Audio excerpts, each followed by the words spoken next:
Бурматтуу футбол сүйүүчүлөрү, футзал көрмандары, сиздер менен Ош шаарынын жана Ош облусунун 16-чы ачык чемпионатында жолугуп отурабыз. Бүгүн 3-чү орун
Карасуу жергесинин карагандары эки мыкты команда бүгүн Ош шаарынын жана Ош облусунун футзал боюнча 16-чы ачык чемпионатында финалдык бөлүккө чейин жолдомо келип отурушат. Эки мыкты команда тең бүгүн Карасууда ким мыктыраак экенин аныктоо алдында турушат. Демек, мыкты беттеш өтөрү күтүлүүдө, себеби Ушет Агростайл командасы чемпиондукка чейин жетип, чемпиондук наамын сактап келе болсо, Баршеви командасы алардан чемпиондукту тартып алууга аракет кылып көргүлөрү келип турган чагы. Андыктан ардактуу көрөрмандар, Т-Медиа телеканалы аркылуу сиздерге Ош шаарынын жана Ош облусунун футзал боюнча ачык чемпионатынын оюндарын биринчи турдан баштап чагылдырып берип келдик. Мына ушундай жакшы маанайда, мына ушундай жакшы дем менен финалдык бөлүктү да ийгиликтүү жыйынтыктайбыз деп күтүп отурабыз. Демек, сиздердин кызматыңыздарда алдыдагы сааттарда мен Улукбек Салиулу, кесиптешим Улукбек Бакытов жана Актылек Оморбековдор алдыдагы 1 саат аралыгында сиздердин кызматыңыздарда сиздерге жагымдуу оюн тартуулап берүү максатында бүгүн экран артындабыз.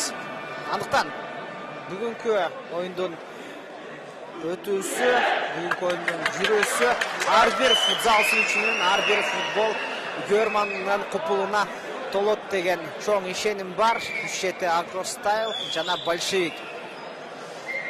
Алдагы сааттарда зеригип калбайсыз деп толук кандуу сиздерге ишенимдүү айтууга мүмкүн. Большевик командасынын көрөрмандары да Ушет Агростайл командасындагы көрөрмандары бүгүн мынтип Шавкат спорт комплексинде жыйналып келишкен. Экөө тең Карасуу районунун бирөөсү Карасуу районунун Жоош айыл өкмөтүнүн командасы болсо, бирөөсү Карасуу шаарынын командасы болуп саналат. Демек, Чыңгыз Мустафаевдин ышкырыгы жаңырды.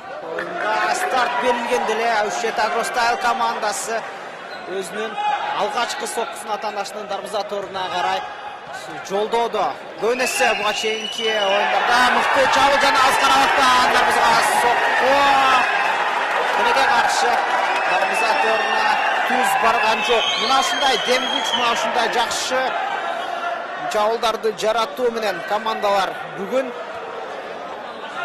акыркы секундаларга чейин, акыркы дем күчүнө чейин аракет кылышат. Анткени бүгүн финал.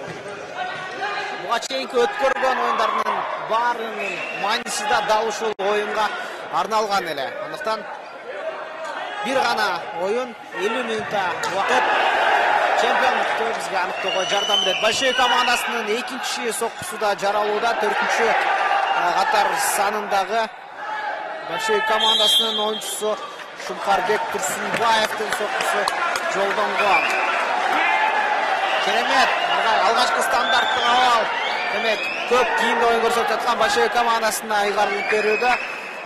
Дал ушул стандарттык алынган соң кесиптешим командалар курамын сиздерге тааныштырып кетет. Стандарттык абал жана сокку алдында, топ алдында Бектурсун Жолонуулу, дарбазага сокку Нурбек Жайлыбаев бул топту чыгарып кетүүдө Нурмухаммад Сыдыков. Жана Анасхан Рахматов Сыдыков кардан сол капталдан чалга карай чыгып барат. Дарбазага сокку узаттуудан бир аз кечиккен Нурмухаммад Сыдыков. Карасуу дербиси, Карасуу эл классикосу бүгүн эми Карасуу 2-ге бөлүнөт. Анткени дегенде шаардын жана айылдын командасы бүгүн финалда. Жана кесиптешим айткандай Карасуу шаарынан Üşşeka Агростайыл командасы намысы борбосу, ал эми Жоош Айлөкмөтүнүн Большевик командасы бүгүн намыс үчүн, бүгүн финал үчүн, бүгүн алтын медалдар үчүн, кубок үчүн беттешет. Албетте бүгүн Карасуу күйөрмандар 2-ге бөлүнөт. Жарымы Üşşeka Агростайыл болсо, ал эми жарымы Большевик. Бүгүн кыздарга каршы көктөр.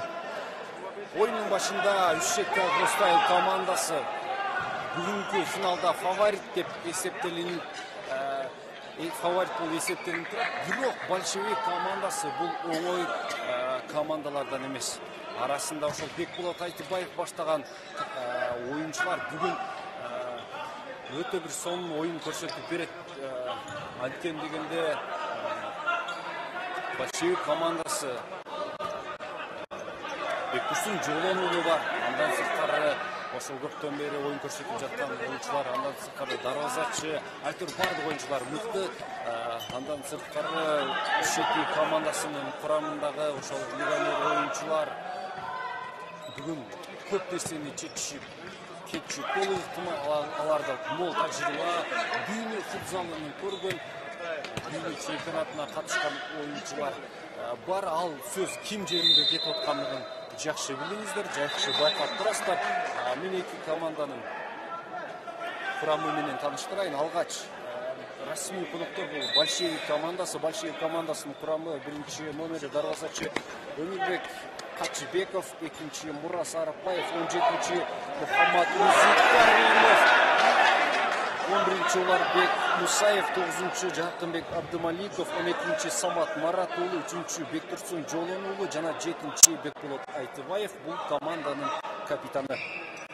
Ал эми Üşşeka Агростайыл командасынын курамы 1-чи номерде Алижан Тажибаев бул 2-чи дарбазачы, 16-чы номерде Нурбек Жайлыбаев бул негизги дарбазачы, 4-чү номерде Нурмухаммед Сыдыков команданын капитаны, 11-чи Сухрабжан Шерабигинов, 8-чи Бесултан Азаров, 3-чү Юлдашбай Салимбаев, 10-чү Манас Абдырасулуулу, 6-чы Илхомжон Абдыганиев жана 7-чи Анасхан Рахматов. Анасхан Рахматов жана Илхом Абдыганиев бүгүн Üşşeka командасынын кийиминде, алардын формасында. Жакында эле ошол Өзбекстан футзал боюнча улуттук курама командасы Азия кубогуна катышып келген боюнчу анда жарым финалдык баскычка жетип, жарым финалда Японияга 2-1 эсебинде өтө бир кызуу кечкен беттеште жеңилген болчу. Ал эми ошол 3-чү орун үчүн болгон оюнда Таиланд командасына эч кандай мүмкүнчүлүк берген жок кошуналарыбыз. Ири эсепте Таиландты жеңип 3-чү орунга ээ болушкан. Ал оюндарда дагы Анасхан Рахматов өзүнүн мыкты көрсөткөн. Эми бүгүн андан Üşşeka командасынын күйөрмандары өтө көп нерсе күтүп турушат десем тууралуу. Бектурсун Жолонуу, дарбазачы Нурбек Жайлыбаев кезекте өзүнүн сейфин жасап, дарбазасын голдон сактап калды. Бүгүн Üşşeka Агростайыл командасы күйөрмандарына караганда Большевиктин күйөрмандары бүгүн залда, спорт комплексте көбүрөөк алардын дем күчү, алардын кыйкырыгы, ышкырыгы Большевик командасына чоң бир дем күч берет десем туура болот. Көптөн бери мындай күйөрмандардын колдосун футзалчылар деле эмес, биз дагы сагынып калдык. Албетте мындай колдоолордон кийин ар бир оюн таласындагы оюнчу жандана түшүп бир өтө бир максималдуу күч алат десем туура болот. Каршы чабуул оң канатка Юлдашбай Салимбаев жакшы жазгырды. Дарвазачы жетишип калды. Өмүрбек Качыбеков. Юлдашбай Салимбаев бир жазгыры оң буту менен сокку жолдогон болчу. Арттан сокку. Анашкон Рахматов бутуна ыңгайлуу топ келип түшкөн жок. Эгер келип түшкөндө мындан дагы кооптуу сокку көрүшүбүз толук ыктымал болчу.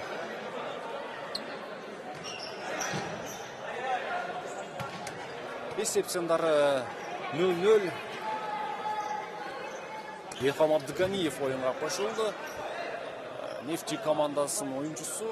Буга чейин ошол Кара Суу лигасында Нефти командасында биргеликте катышкан болчу. Топ өзүнө келип түштү. Ортон койлук пас. Бирок Шарабидинов сокку жолдогонго жетишкен жок.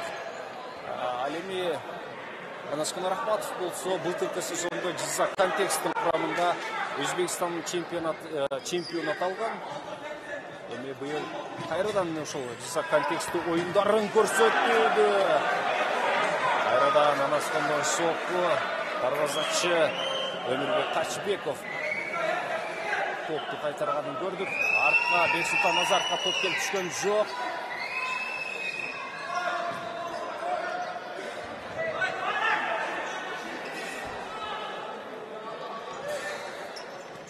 Өзү кирип барууда, жакшы кирип барууда. Дагы бир сокку жерден жермелете сокку жолдогон соккусу. Бул ирет дагы Жайлубаев кайтарды.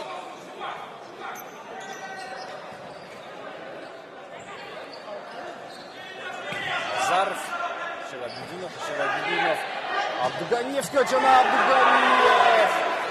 Бул жерде Анашкон Рахматовду көргөн болчу, бирок бир кубаттуу болуп чыкты. Жана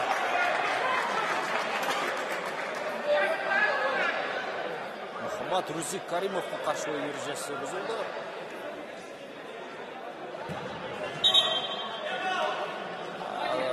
Бүгүнкү финалдык беттеште ошол FIFA калысы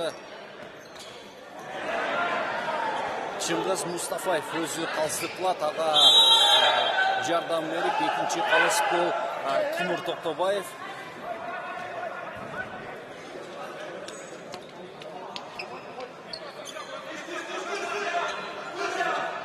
Ибрагимов Абдыганиев тоого кирип барууда. Шарабидиновго топ калтырды. Шарабидинов Назаровдон жана Абдыганиев сокку жолдогонго бир аз тулку боюн сактай алган жок. Абдумаликовго топ келип түштү. Рузик Каримов ортого Абдумаликовго.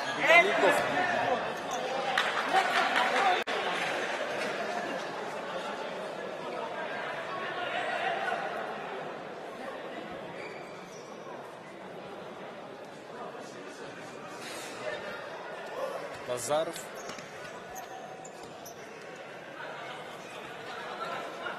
Албетте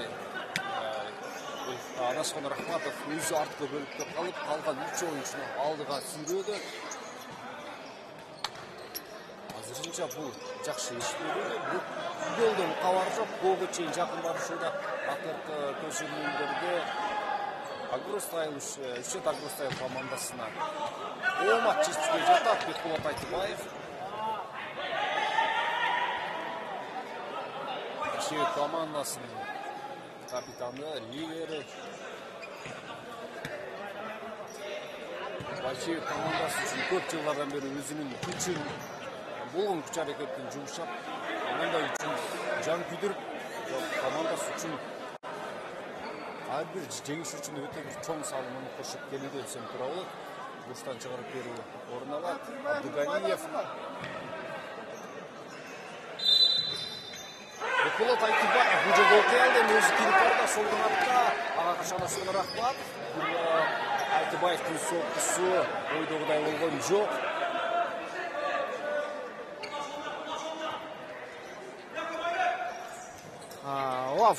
Футбол сүйүүчүсү, ардактуу көрөрман, бүгүнкү назарыңыздарды көбүрөөк бөлүктү көбүрөөк назар астырды большевик командасынын оюнуна. Бургустарды калап кетет элем. Себеби большевик командасы бүгүнкү оюнга аябагандай эле өзгөчө маанайда чыккан. Же оюн талаасындагы күйөрмандардын алардын дем күчү чындыгында большевик командасынын ичиндеги жеңишке болгон каалоонун, жеңишке болгон ниетти күчөткөн сыяктуу. Себеби большевик командасы турнирдин башынан бери тайпалык баскычта да араң гана плей-офф баскычка чейин жолдомо алган. Тайпалык баскычта бардык атаандаштар менен бирдей балдарды чогултуп, плей-офф баскычка экинчи орун менен гана араң көтөрүлүп чыгышты.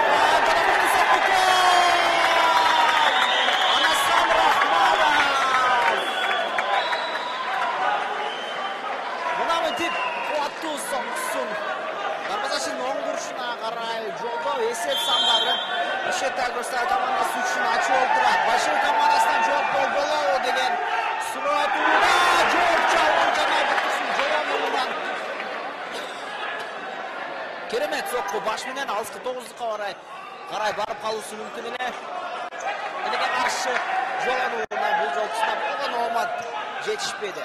Бексултан Назаров артқы бөліктен. Мына ойындың темпі қайырдан жандан кеткенде. Абдуганиев артқы бөліктен. Бексултан Назаровқа жеткіріп беруде. Назаров тереңген. Илашбай Салимбаевтың ачуысын албетте күтөт. Назаров қайырдан Абдуганиевке. Абдуганиев атанашын жазғыралу менен чалға қарай көшінің қалған. Бір атанашқа топты тартып жөргенле. Мухаммад Расулкадимов оң апталдан топтың алғанда баким керемет комбинация жаратуға мүмкіншілік алмақ. Бирок большевик командасынын чабуулдарына болгон азыр ооматкына жетишпей келүүдө деп дагы бир жолу кайталап айтам. Ардактуу көрөрман, большевик командасынын бүгүнкү финалга болгон маанайы чындыгында таңдалдырды. Жеңишке болгон каалоосу аябагандай күч экени көздөрүнөн эле оюндан жана көрүнүп турат. Өмүрбек Качыбеков Бектурсун Жолонулуна калтырууда. Жолонулу артка Бекболот Айтыбаев азырынча чабуулдарга чыгуудан өзү бир аз карманып турат. Болгону топту арткы бөлүктөн башкаруу амалын көрүүдө. Манас Абдрасулулу борборго карай узаткан. Абдуганиев кайрадан ага кайтарып берүү, коргоочуларга тийип Качыбековдун голуна түшкөн топ. Рози Каримов дарбазага сокку жолдоо мүмкүн. Жалыбаевдин талмай голуна келген сокку. Бексултан Назаров атын дарбазашынын үстүнөн ашыра төгүлгө болгон аракеттер. Бирок Өмүрбек Качыбеков да ишенимдүү дарбазасын колдоп турат. Керемет чабуулдар, керемет күйөрмандардын мында голдоосу ардактуу көрөрман. Футзал ар дайым ушундай эмоцияларды күйөрмандарга тартып алат. Ар дайым футзалга ушундай Мухаммад Разгаримов дарбаза үстүндө Мурат Ишет командасынын дарбаза торун сактап турат. Кандай гана чабуулдар жаралууда большевик командасынан. Болгону жыйынтыктоо керек. Гол менен аяктоо зарыл. Орбек Мусаевдин патка жана большевик командасынын чабуулу кайрадан арка кайтарууда. Манас Абдрасулов Ишет командасынын чабуулу жаратат деген чабуул. Каршы чабуул кайрадан большевик командасына жаралып кетиши мүмкүн эле. Өнөрөсү бузулду. Ишет командасынын оюнчусу Илхамжан Абдуганиевке карата ойнорасы бузулган. Демек стандарттык абал азыр Ишет Карасуу командасында бар. Ал эми бул ортодо тайм-аут анары күтүлгөн, бирок ал тайм-аутту большевик командасы алыш керек болгону үчүн Ишет командасы топту оюнга кошкон учурда топ аларга берилбейт болчу. Капталсынан кошу Бексултан Назаров капталдан кошот. Ишет Агро Стайл командасынын чабуул арткы бөлүктөн кайрадан башталышы керек. Оң канат Илашбай Салимбаев сол буту менен ыңгайлуу абалды күтүүдө.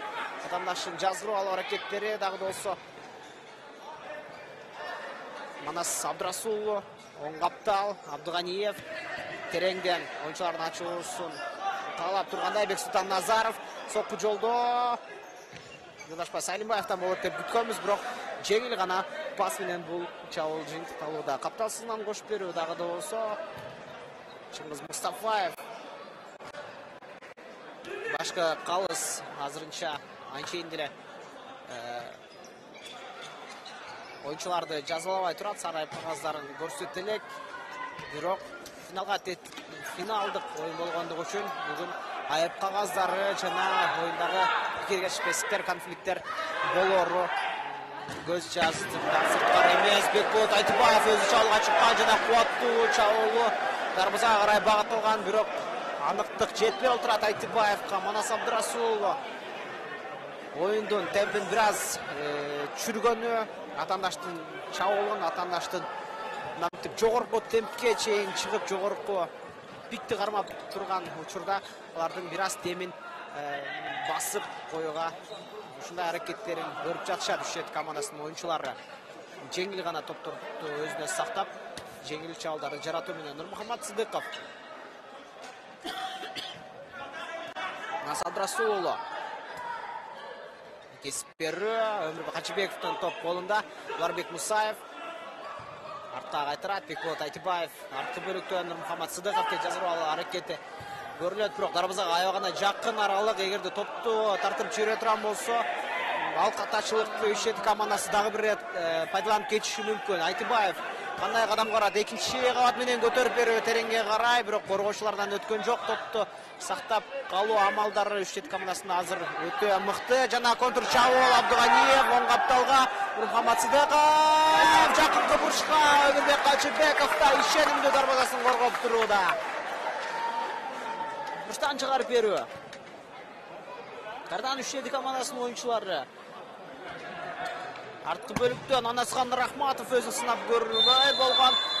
Бирок бул ортолукта калыс тайм-аут Большевик командасынын пайдасы үчүн ыгарат. Бул аралыкта Большевик командасы команда менен биргеликте ой тактикасын өзгөртүп кардан оюн талаасына кайтуусу зарыл. Антпесе чабуулдар азыр жыйынтык бербей келүүдө.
Тайм-аут өз соңуна келип жетти. Большевик командасы канчалык аракет кылган сайын алардын чабуулу гол менен аяктап жатпай жатканын көрүбүз. Ал эми Үшет Агростайл командасынын чабуулдары күчөгөндөн күчөп, соккулары өтө бир кооптуу орун алууда. Өмүрбек Качыбеков дарбазасыны мыкты кароодо.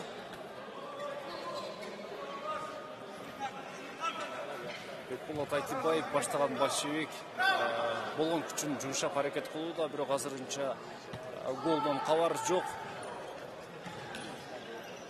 Ылдашбай Салимбаев Бектурсун жолонууна, ортогонго чыгарып берген болчу, бирок 11-чи номердеги Уларбек Мусаев башыны кармаганга бир ылайыктуу эле мүмкүнчүлүк болгон болчу. Дарбазачы менен бири-бир чыгып дарбазанын 2 метр дарбазага аралыкка сокку жолдой албай калды. Анык сокку жолдой албай калды. Эгер сокку ойдогудай болгондо эсеп саны, эсеп теңелип калышы толук ыктымал болчу. Кайрадан Мусаев өзү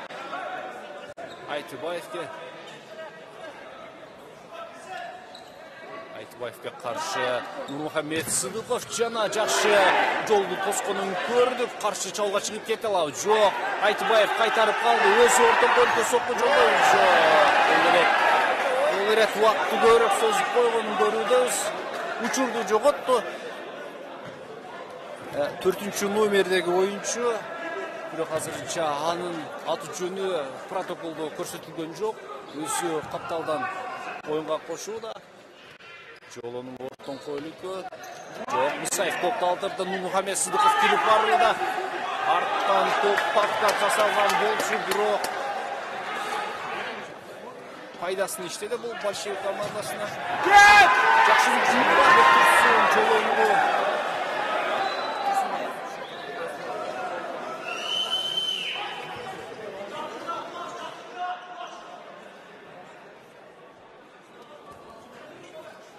Номердеги oyuncu'nun attığı şutta bir Tursunbayev. Anın atı jönünü taptı geldi.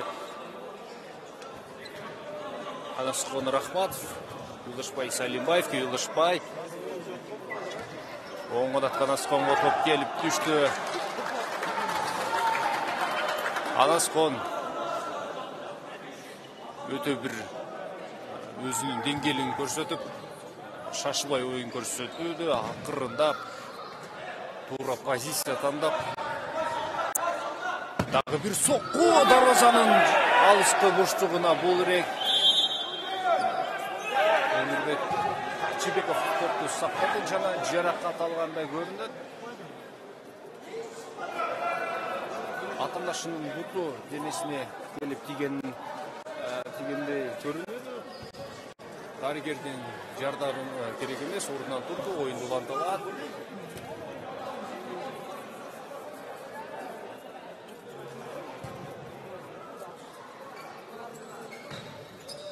Жолдос Мустафаев башкы калыс oyundu kayradan başlap berdi. Yıldaşbay Salimbayev sol kanatqa Sıdıkov'ga, Sıdıkov Manas Abdurasulu'na, Anasıkon Rahmatov'ga kayradan orton kolubu, jana darvazachı Өмүрбек Качыбеков boş kalgan darvazasına Yıldaşbay Salimbayev ошол кайчы стилинде сокку жолдогонго hareket kılı bирок oyuncularga топ тийип калды. Эми бүгүн маалыматтардан алыс болуп, толук назарыбызды, көңүл чордонубузду оюнга бурабыз. Бүгүн финалдай болуп атсам туура болот. Эки команда тең, күйөрмандарга өтө сонун oyun көргөзүп жатканын көрүбүз. Биринчи бөлүк аяктарына 3 мүнөттөн ашыгыраак убакыт бар. Эсеп Манас Абдурасулул Бирок анын соккусу дарвазанын тосуна тийип кайтты. Уларбек Качыбеков бул жерде эч нерсе кыла алган жок. Манас Абдурасулуу өтө бир Питерлик менен сокку жолдогон болчу. Бекболот Айтыбаевден ага каршы бир жооп кылып сокку жолдоп көрдү. Бекболот Айтыбаевди өтө бир мыкты соккуларга ээ оюнчу, өтө кубаттуу соккусу бар. Бектурсун жолонуу топту оюнга кошууда. Мусаевдин сокку Жолобаев кайтарды.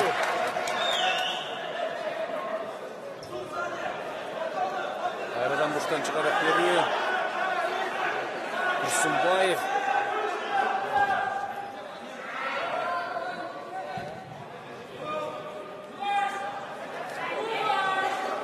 Турсунбаев өзү аткарат. Жолонуудан сокку. Бат башы менен кайтарды. 3-чү рет буштан чыгарып берүү. Каршы чабууга чыгылабы? Жок. Мусаев тоо үчүн күрөшөт. Yıldaşbay Salimbayev Бектурсун жолонуудан сокку көрдүк, бирок бул эле таанып эмес. Мына ушундай жогорку темпте, жогорку динамикада өтүп жаткан oyun болгону 1-0 эсеби менен жыйынтыкталып калышы аябагана өкүнүчтүү. Дагы да болсо көрмандар гол жаратууларын командалардан күтөт. Жана Анасыкон Рахматов чабуулда айпанын ичине киргизип берүүдө өнөктөштөрдү издеп тапкан жок. Шукарбек Турсунбаев өнөктөштөрдүн ачылуусун күтүүдө. Эсеп саны 1-0. Oyunda birinci bölümünün bütöründe 2 minut'a жақын уақыт бар. Жана каршы чабуул Ислам Абдыганиев, Сохраб Шерабидиновго, Шерабидинов сокку жана гол.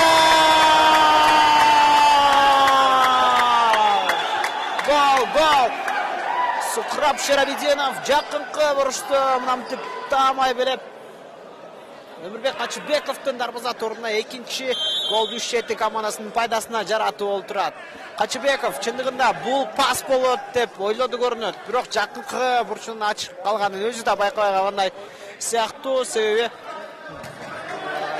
Сухрабжан Шерабидиновдун жайгашкан бөлүгү жакынкы бурчту тосууга аягында ыңгайлуу абал болчу. Айтыбаевдин жеткирип берүүсү Жолон уулу сол капталган Розик Каримов. Мухаммад Розик Каримов топту өзүнө көбүрөөк сактап коюуда. Андыктан Күшеттин коргоочулары тезинен бул топту чыгарып кетүүгө аракет жасайт. Сухраб Шерабидинов Анасхан Рахматовго. Анасхан Рахматов сол каптал менен Бекболот Айтыбаевдин керек болсо жасаган подкатты Анасхан Рахматовду токтотуп коюлган жок, бирок топ капталсынын сыртына чыгып кеткен эле. Секундалар биринчи бөлүктүн бүтөрүнө калууда. Манас Абдурасулов Борборгай, Анасхан Рахматов акыркы айыптоон деп акыркы соккуну теуп калуусу мүмкүн. Сухраб Шерабидиновдун керемет соккусу дагы бир рет Өмүрбек Качбековдун дарбазасына карай жаралууда. Капталсыздан кошуп берүү Башей командасы үчүн калат. Мухаммад Розик Каримов. Секундалар Бектурсун Жолон уулу. Манас Абдурасуловдун жазгырып алуу аракети. Абдурасулов тажрыйбалуу болгондуктан оңойчулук менен өткөрүп жибербеши керек деп бүткөнбүз. Бекболот Айтыбаевдин алыс каралыктан соккусу узатылды. Бирок биринчи бөлүк соңуна келип жеткен эле. Чыңгыз Мусафаевдин биринчи бөлүгү үчүн болгон ышкырыгы жаңырды. Ардактуу көрөрмандар, биринчи бөлүктө 2-0 эсеп айырмачылык менен 3-7 командасы үстөмдүк менен биринчи бөлүктө жыйынтыктоодо. Алда дагы бир бөлүк бар. Ардактуу көрөрмандар, андыктан бизден алыстабаңыздар.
Кара суу дербисинин экинчи бөлүгү старт алды, ардактуу көрүүчүлөр. Бул сиздер көрүп жаткан Ош футбол ассоциациясы 16-чы ачык чемпионаты жана эң соңку финалдык оюн.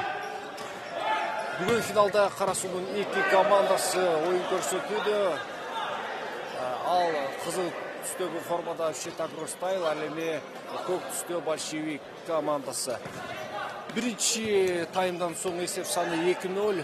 Алдыда Ушет Агростайл командасы. Большевик командасы канчалык аракет кылбайын эсепте гол жарата алган жок. Бексултан Назаров, Юлдашбай Салимбаевке жана Өмүрбек Ачыбеков экинчи бөлүктөгү алгачкы сейфин жасады. Руштан Назаров өзү топту оюнга кошот. Артка Манас Абдырасуловна токтотпой сокко жолдоду. Бирок анык эмес. Жолонуулу. Негизинен биринчи бөлүккө токтолсок, биринчи бөлүк тең күрөштөргө бай болду. Эки команда тең финалга мыкты даярданганы байкалып турду. Легионерлердин айтор бул оюнда ошо биринчи бөлүктө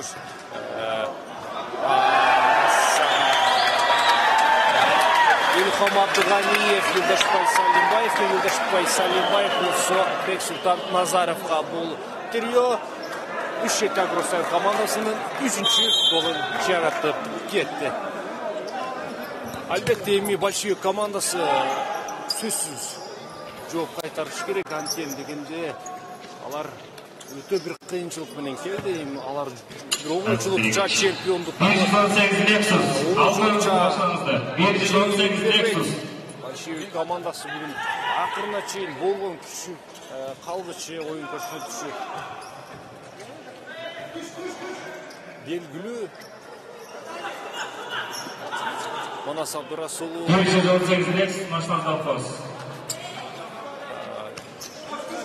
үчүнчү гол Большевик командасынын көрөрмандарын бир аз басаңдата түштү.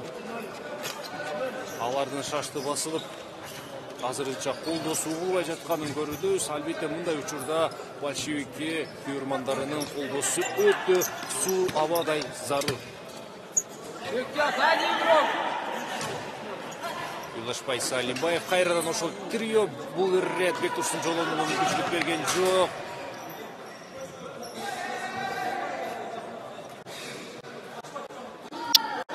Бекболот Айсебаев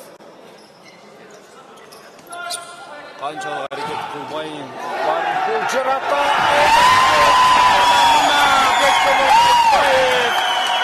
Большевик командасынын биринчи голун жаратты. Мирсесин Бекболот Айсебаевке үйгөнгөндөй көрүнөт жана Большевик командасынын көрөрмандарынын санычы шексиз. Эсеп сандары 3-1. Эми бул голдон кийин Большевик командасы ого бетер жандана түшөт. Көрөрмандардын дабышынан менин өзүмдүн сүйлөп жаткан сөзүм өзүм угубай жатат. Албетте бул сонун бир эмоция. Бекболот Айтбаев дагы бир сокко, бул рет анык эмес. Чыныгы капитан, чыныгы лидер, чыныгы монстр Бекболот Айтбаев кыйын учурда командасына өтө бир керек болгон голду жаратты. Нуртилек Жайлыбаев дагы бул жерде эч кандай каршылык көрсөтө алган жок. Буга чейин деле Бекболот Айтбаев дал ошондой стилде сокко жолугон болчу, бирок ал соккусу анык эмес. Эми кайрадан Агростайл командасы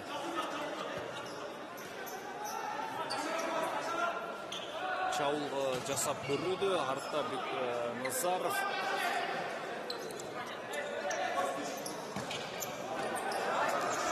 Абдырасулов,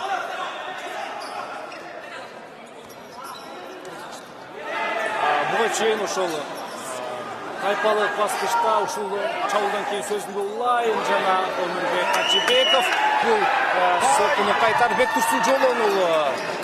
Назаров бутуна тийип кайтты. Буга чейин тайпалык баскычта Большевик жана Üşет Агросай командасынын ортосунда беттеш болуп өткөн. Экинчи турдун алкагында ал беттеште 3-9 тагырагы 9-3 эсебинде Üşet Агросай командасы жеңишке жеткен болчу. Ал эми башка оюн. Бул таптакыр башка оюн. Бүгүн финал бир оюн. 50 мүнөттүн ичинде чемпиону белги аныктайбыз. 50 мүнөттүн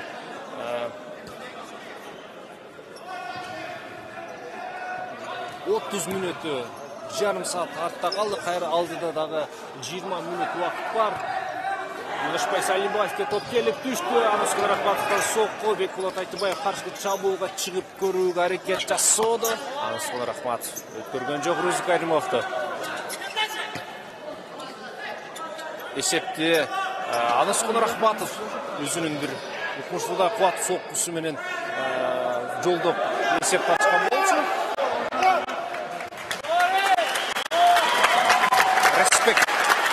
Рахматов топту атандаштарына кайтарып берди. Жана бул дагы жооптулук топту Üşет Агросай командасынын карамагына топту кайтарып берди Назаров. Урматтуу футбол сүйүүчүлөрү, футбол ишкозору, бул эки командалар Юлдашбай Салимбаев шабууда Качыбеков кандай сейв жасоодо жана өзү чабуулга чыгып барат. Узатууга каршы Бектурсун Жолон ул ал аймакта эмес болчу.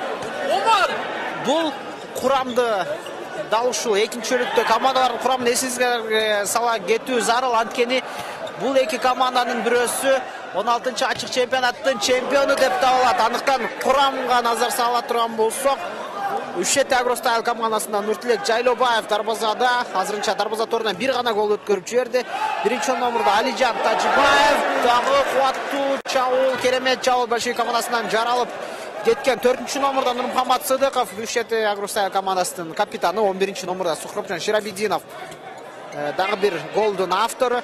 8-чи Бексултан Назаров, 3-чү Юлдашбай Салимбаев, 10-чу Манас Абдрасулуулу, 6-чы Илхамжан Абдуллаев, Бекболот Айтыбаев ал бөлүктө болгондо гол жаралышы керек эле.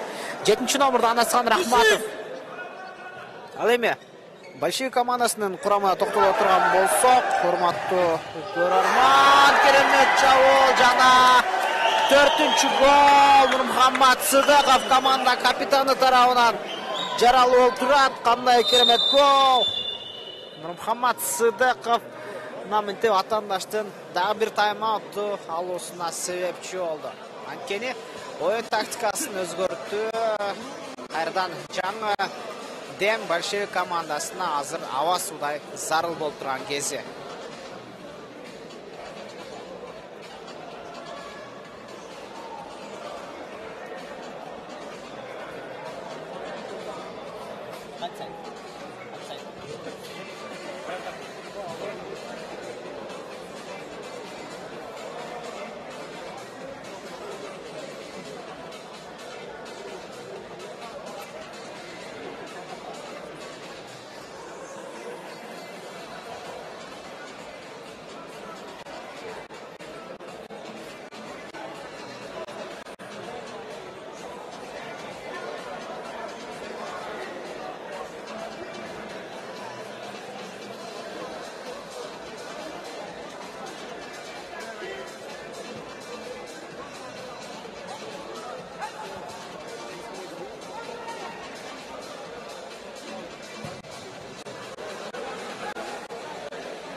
Тайм-ауттан соң жана Нурмухаммад Сыдыковдун жараткан голунан соң кайрадан топ борбордук бөлүктө Оларбек Мусаев Большевик командасынын пайдасы үчүн топту оюн талаасына кошот. Эсеп сандары 4-1. Эмнегедир Большевик командасы баштапкы чабуулдарына салыштырмалуу алардын жеңиш болгон үмүттөрү бир соңуна бараткандай дегиш жолдорун амтып жаңы гана тайм-аутта түшкөн большевик кайрадан чабуулда өзүнүн активдүүлүгүн жандандырууда жана Ушет Агростайл командасы чабуулда Сухрабжан Шерабидиновдун жакынкы бурчка тепкен соккусу Өмүрбек Качыбеков бул ирет жакынкы мурушту ийгиликтүү коргоп алууга жетишкен. Бекболот Айтыбаев сол капталдан чабуулга чыгып барып сол бут менен узаткан соккусу Нурмухаммад Сыдыковго тийип чыккан эле. Арткы бөлүктөн Бектурсун Жолонунан тебилген сокту Юлдашбай Сайымбаевга тийип чыгууда. Ардактуу көрүүчүлөр, командалар курамын экинчи бөлүктө эсиңиздерге салып жатканбыз. Экинчи бөлүктө Большевик командасынын курамында Бекболот Айтыбаев 7-чи номерда, ошондой эле команда маштыруучусу болуп да саналат. Айтыбаев 3-чү Бектурсун Жолон уулу, 12-чи Самат Марат уулу. Бектурсун Жолон уулунан сокко дагы бир бурчтан чыгарып берүү бар.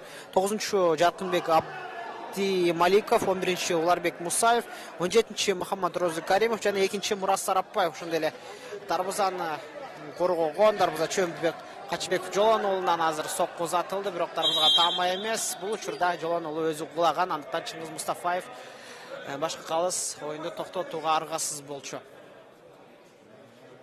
Бектурсун Жолон уулу оюн таласына кайтылат. Оюн таласында бир аз тынчтык өкүм сүрүүдө.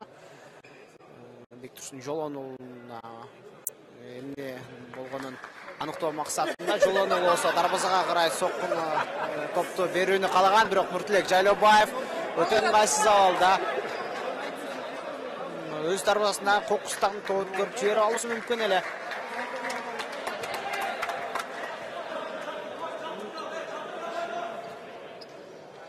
Арткы бөлүктөн Сарбаев мыкты керемет жазгыруу жана өзү чабуулга карай шашып барат. Оң бут менен мыкты жеткирип берүү. Нурмухаммад Сыдыков бутун учу менен сокку жолдогон. Өмүрбек Качыбеков ийгиликтүү бул топту да чыгарып кетүүгө жетишкен. Мурчтан чыгарып берүү бар Ушет командасында дагы да болсо. Юлдашбай Салимбаевдин топту өзүнө сактоо аракеттери жемишин берген жок. Капталсызынан кошуу Большевик командасы топ оюнга кошот. Бектурсун Жолон уулу борборго. Мухаммад Розы Каримов арткы бөлүккө Бекболот Айтыбаев сол каптал менен Уларбек Мусаев Жолон уулуна берүүсү тилекке каршы зарегине жетпеди. Капталсызынан кошуп берүү бар Большевик командасы үчүн. Көк түстөгү Жош Айыл өкмөтүнүн командасы бүгүн чемпиондук үчүн тандашына оюн куруп берет. Улашбай Салимбаевдин жазгыруу алуусу экинчи дарбазачылар бирок Өмүрбек Качыбеков паткат менен бул топту чыгарып кетүүдө. Айтыбаевдин тереңге көтөрүп берүүсү топ талаасынын сыртына чыгып кеткен эле. Анасхан Рахматов каптал сыздыгынан топту оюнга кошууга даяр. Сары ойна, сары. Борбордук бөлүк. Кайра кайтып алуу Анасхан Рахматов. Экинчи кабат менен өткөрүү Өмүрбек Качыбеков дарбазадан сурулуп качып чыккан, бирок Нурмухаммад Сыдыков дарбазасынан өтүп кеткен, топко жетишкен жок. Болбосо эсеп сандары 5ке айланмак. Дарбаза бош калган болчу. Өнөргөсү бузулду. Анасхан Рахматов Бектурсун Жолон уулун токтотууда, кол менен түртүп болсо дагы. Бекболот Айтыбаев Юлдашбай Салимбаевга каршы оюн көрсөтөт. Айтыбаевдин Мусаевга киргизип берүүсү так эмес. Жайлообаев демек арткы бөлүктөн Абдуганиев Рахматовга, кайрадан Абдуганиев Шерабидинов менен ойнодон. Шерабидиновдон сокку кубаттуу Өмүрбек Качыбеков бул соккуга туруштук берүүдө. Оңой эмес Шерабидиновдун соккуларын кайтаруу. Анасхан Рахматов ачылган жана дарбазага соккусу коргоочуларга тийип гана токтогон. Кайрадан чабуулдарды жараттуу мүмкүнчүлүгүн кайрадан коргонуу бөлүгүнөн дарбазага карай жеткирип барышы зарыл. Азыр Ушет Агростайл командасынын оюнчулары Юлдашбай Салимбаев бөлүккө узатуу Сухрабжан Шерабидинов алдыга кеткенин байкабай Юлдашбай Салимбаев пасын узатып алган. Бирок ошентсе да оюнчулар өнөктөштөрү бири-бирине болгон наразы пикирин билдиришпеди. Бектурсун Жолон уулу сокку Уларбек Мусаев дарбазага топтун багытын буруу, бирок мындан эмес. Анасхан Рахматов дагы бир жазгыруу алууда бир аз адашкандай сөз. Тезинен эле сокку жолдо берсе болмок. Анасқар Рахматов Бекболот Айтибаев менен болгон калгышысынан кийин өзүнүн төш бөлүгүн кармап ооругандыгын билдирүүдө. Бирок оюнду токтотпойт. Абдыганиев чабуулда бөлүктөн атасынан кошуп берүү. Большевик командасынын өтүүдө жана Шупкарбек Турсунбаев Уларбек Мусаевка Мусаев атанаштан өтүп кетүү аракети. Абдыганиев аны токтотууда. Бүгүн Большевик командасында бир нече оюнчунун жок экенин дагы байкоого болот. Финалдык бөлүк болгонуна карабастан Авазбек Абдувалиев сыяктуу легионер оюнчулардын жоктугу жана Чыңгыз Ахметов сыяктуу мыкты коргоочулардын жоктугу азыр Большевик командасына бир аз Большевик командасын артка тартууда. Юлдашбай Салимбаевтан сокко Сухраб Шерабидинов бутун арты менен өткөрүп койууну каалаган менен топтун кубаттуулугу анчейин болгон эмес. Андыктан Өмүрбек Качыбеков топту моюнчулук менен ал өнөктөштөрүн өргөн. Большевик командасы чабылган чыпыр. Бектурсун Жолон уулу сокко. Тилек Жайлабаев да жакынкы бурчту көзөмөлдөп тургандыгын көрсөтө алды. Анасхан Рахматов арткы бөлүктөн Юлдашбай Салимбаевка, Абдыганиев сол каптал борборлук менен Анасхан Рахматов өтө салкын кандуулук менен ойун алып барууда. Эч бир топко өзгөчө аракеттерин жасабай, жөн гана өзүнүн тажрыйбасы менен гана бөлүшүп, бүгүн аягандай жай оюнду көрсөтүүдө. Бирок ошентсе да атаандашынын дарбаза торуна гол жаратууга мүмкүнчүлүк алды. Ошону менен катар бир нече ирет голдук пастарды да чыгарып берүүгө жетишти. Айтор Анасхан Рахматовдун бүгүнкү оюнунда ашыкча сөз жок. Уларбек Мусаев сол капталга Бектурсун Жолоновунан сокко.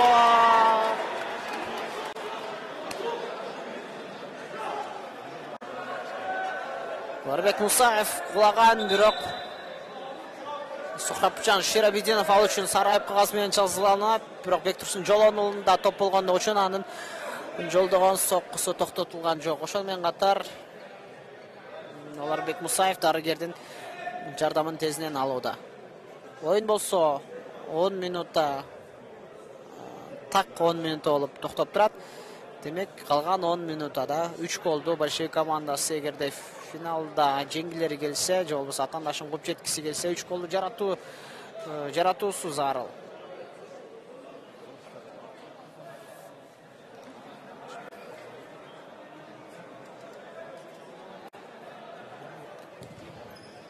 Уларбек Мусаев oyun уланта алышы өтө бир кыйын көрүнүүдө жана ал кол чабуулардын астында оюн таласын сыртка чыгып кетүүдө. Ага ден калайбыз. Бүгүн өтө сонун бир командасы үчүн мыкты оюн көрсөттү. Эми стандарттык топ алдында Бекболот Айтыбаев дарбазага сокку, Жайлабаев кайтарып экинчи ирет сокку. Бул сокку дагы анык эмес.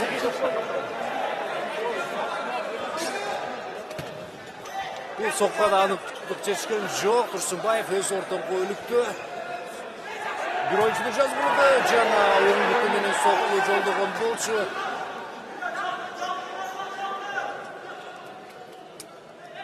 Большевик командасы болгон күчүн жумшап бүгүн аракет кылууда. Бирок азырынча алар экинчи голго өтө жакын келишти. Бирок соңку соккуларды жолдоодо оомат жетишпей жатканын көрүүбүз. Юлдашбай Салимбаев oyun бүтөрүнө 9 мүнөт убакыт калды. Эми 9 мүнөттө 3 гол жаратыш өтө эле кыйын, бирок мүмкүн нерсе. Ал үчүн Большевик командасы мындай чабуулдардан мыкты коргонуп, өз убагында гол жаратып кетиши толук ыктымал. Большевик командасынын көрмандары күчөгөндөн күчөп өз командаларын акырына чейин колдоого даяр экендигин көрсөтүүдө. Менин жанымда дагы Большевик командасы көрмандары өтө көп. Менин жанымда негизи спорт комплексте атмосфера бүгүн өтө жогору.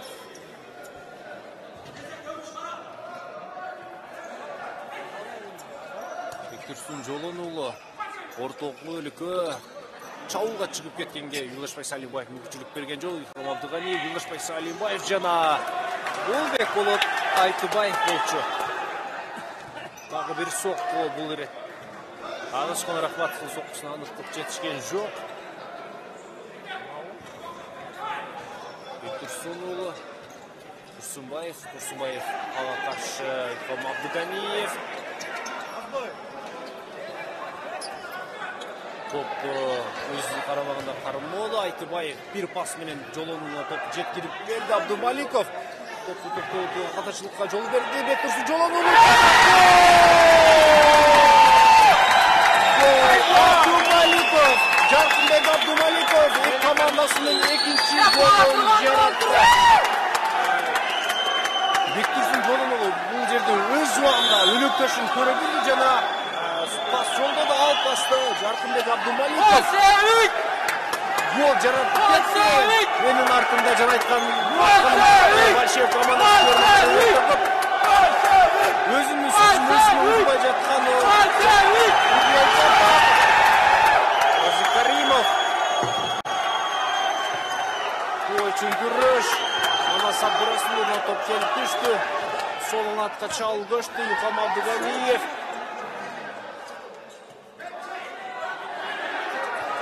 Қаршы чал Рузи Каримов очень күрішет, бирок Абдурасуловна мүмкіншілік берілбей жатқанын көрді. Бек Сұлтанназаровқа келіп түшті. Бүгін дерде Эл Классикода өтілді. Большевтің Шалуылы, Турсунбаев. Соқы, Мүтілек Жайлыбаев. Айтарды. Енді бұрштан шығарып бері орналады. Рузи Каримов. Анық емес. Тамай болған жоқ. Сумай еркіріп! Ойын бүтеріне 6 минут уақыт қалды. Назар кіріп баруда, қырына чейін. Бұл рет мүмкіншілік берішкен жоқ жана ошол айып аянчысының içinеле Качыбеков топты қармағанын қалыс көрсөтүүдө. Чыңгыз Мусафаев. Сума тәсіз!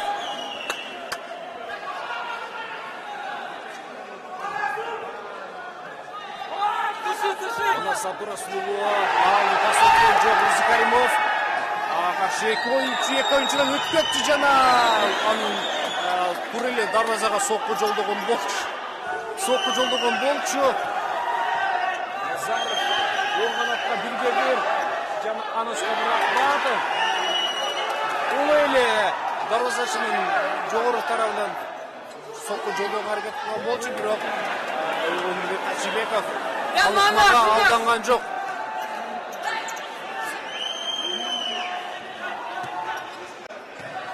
Қаршы шал Нурмухамед Сыдықов соққы жолдой жоқ. Бұл рет Качыбеков топ сақтап қалды, өз кіріп баруда. Бұл рет таған рейд аяғына жетті жоқ. Нурмухамед Сыдықов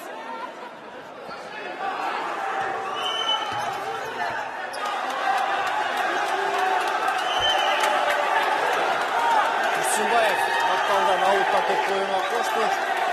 Большевтің өте жанданып түшкөнүн көрүүдө, өз командасын колдоп дем күч берүүдө. Гол жаратууга убакыт дагы да болсо бар, үмүт үзүлө элек Большев командасында. Себеби 4,5 минутта убакыт бир нече голду жаратууга толук мүмкүн. Бирок Ушет командасы бул аралыкта да жаңгырап турбайт. Ошондуктан кимден жеңишке болгон каалоосу күч дал ошол каалоо тилектер бүгүн өз максатын көрсөтө алат. Катал сынам кошуу Большевик командасы эсепти 4-2-ге чейин жеткирген, 2 гол менен жооп калышкан. Калган убакыт аралыгында 5-oyunчуну оюн талаасына түшүрөбү деген суроо туулуп турат.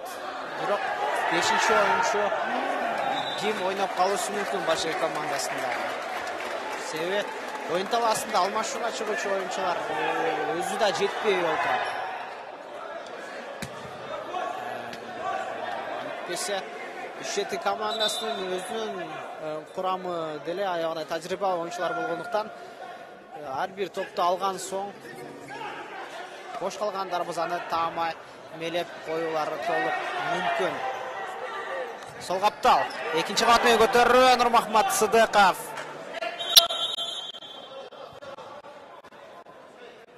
ойноткон. Өмүрбек Качыбеков. Бекболот Айтыбаев сол каптардан чабуулга карай кирип барат. Артка калтыруу Турсунбаев. Турсунбаев оң капталга Бектурсун Жолонолу.